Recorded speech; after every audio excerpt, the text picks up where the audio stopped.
Hey, Dr. Scott Bolland here, and welcome to Leading in 10, the live stream where we hope to help you amplify your impact in leading yourself and others in only 10 minutes. Today, I'm talking with David Gunsberg about leading change both in yourself and in others, and why is it so bloody difficult. David is a seasoned executive and strategy professional who's worked across tech, telco, higher ed, and for-purpose sectors. He currently works on strategy development in the area of social impact investing. Hello, David. Hi, Scott. How are you? It was so smooth with that teleprompter. It was working so well. I can feel the love. That's all that matters. Well, welcome. Welcome to live podcasting. How are you doing? I'm doing really well, Scott. So what are we talking about today?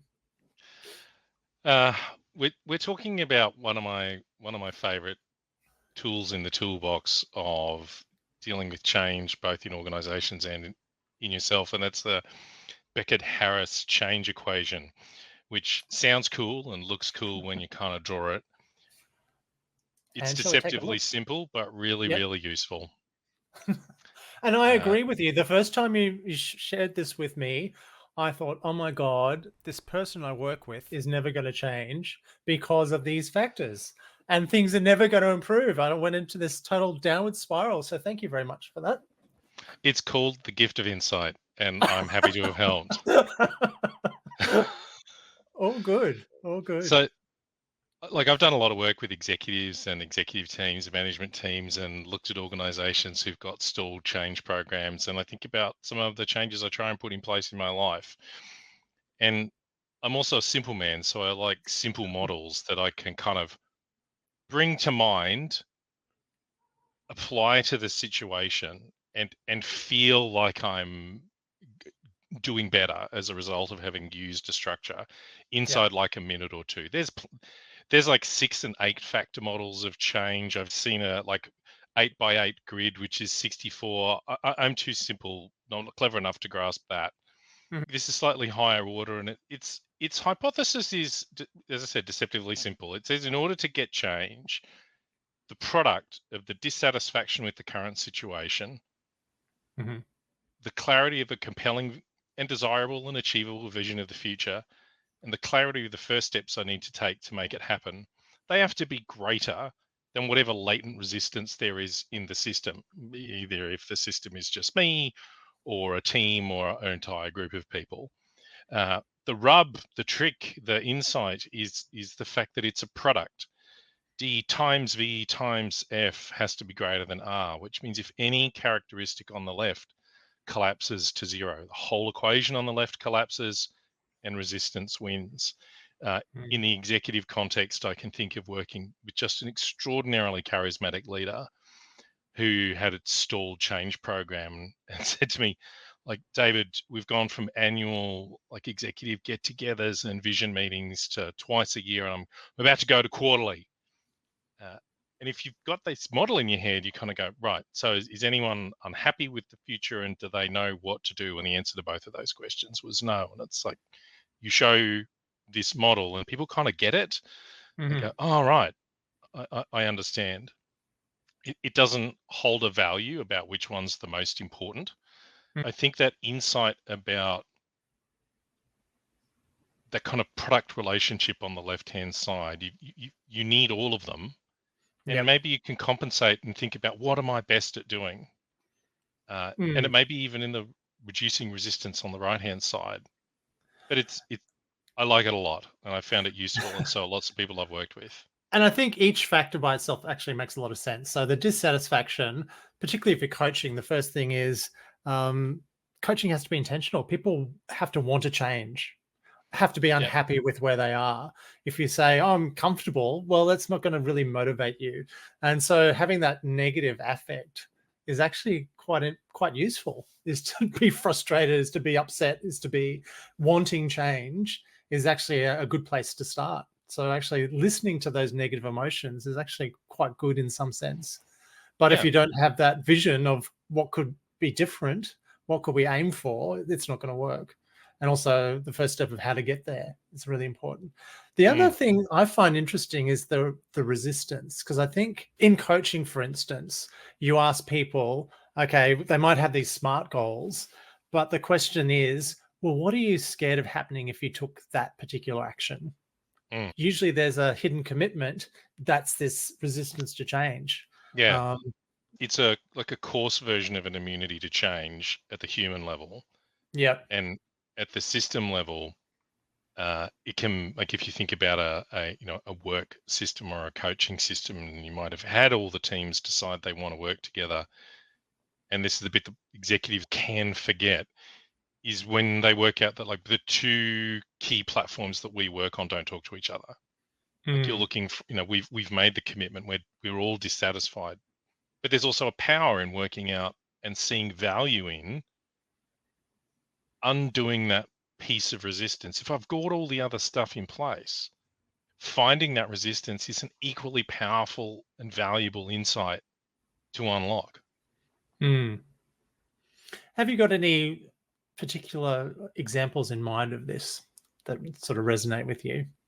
Uh, so when I'm teaching this to people and don't have a lot of time, so the master classes in this is for science.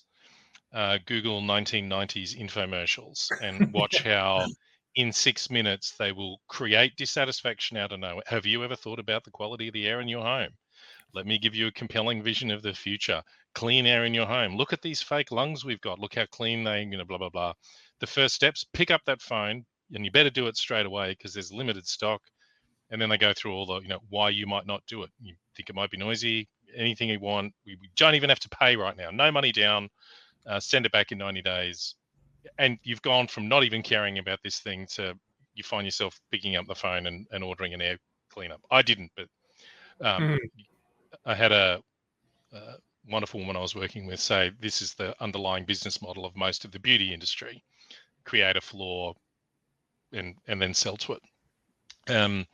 My favorite example of an absence of dissatisfaction was working in a sales organization where my executive sponsor that I was working with was like, we're killing our margin here by selling the wrong things. And went to the sales floor, and it was almost that canonical pictures of holiday destinations, cars, motorcycles, boats, jet skis, and the sales execs were all coining it because they made buckets of money selling the wrong thing. So there was no dissatisfaction. They were loving the system, and the system was supporting exactly what they didn't want. So you can work out Mm, how to create some dissatisfaction. mhm, And in my personal life, if I think about the very, very challenging journey back to fitness post COVID, is the resistance in the system that comes from working at home, having no commute time, the desire to be present all the time for work and add value in that, and going, no, mhm, I am dissatisfied. My vision of the future is clear, and my first steps, make them as simple as possible and remove the items of resistance, all the way down to making some changes about footwear so I can find half an hour, eat something healthy, and walk around the block. mhm. Um, it's simple is hard, right? And I think I like the phrase that you've said to me 1,000 times, the obstacle is the way. Yeah, Is identifying, it's kind of the whip technique, is the what's the wish, what's the outcome, but what's the obstacle? And that's yeah. kind of the resistance. And that is the way forward. Is, you might have these vision boards of all these things that you want to be, you might know that next step. But if you're not actually taking time out to say, well, what is the obstacle that's actually preventing me from doing this? What am I scared of? What's in the way? What are these barriers? And putting your focus around, well, how do we, understand these barriers even more and circumvent them, is kind of one of the most powerful questions you can ask. It's quite A- a- really interesting.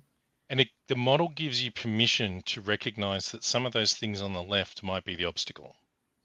Mm, That I've been in organizations that have been more technical in the way that they run, and the compelling future vision that was offered. I remember going up on a poster was 10% K plus 10% CAGR year on year, 3 years, but it was all the abbreviations, mhm, and it was a heart. organization. And the leader was going, but I've put the vision on the wall. So there was a vision, but it wasn't compelling and it wasn't appealing. And there was limited resistance in the system. But the Yeah. absence of a vision meant even though that resistance was small, it still won. Yeah. Because and that leader's journey was on learning to take 10% compound annual growth and turn it into, what does that look like for people that we're trying to help in regional Australia? Mm. What does it look like for transforming trade in the non-metropolitan parts of this amazing country? And when that vision became more real, the rest unclicked. So the obstacle is the Mhm. way. And for that person, it was a journey of going, I'm not great at selling a vision. I feel fake and false. But he was just as passionate about the vision as anyone else. But his journey was to unlock his capacity to create enough vision. What was great is the latent resistance was so low, it didn't take much. Mm. Even him ineffectively standing in front of people and trying to be charismatic was remarkably compelling and authentic, because you could see that here was a leader modeling vulnerability, explaining to a leadership team why this actually mattered, and then the change just began to flow. So just to summarize, for a leader or for somebody who's trying to drive change in themselves, what are some practical tips? If we could sort of summarize our discussion.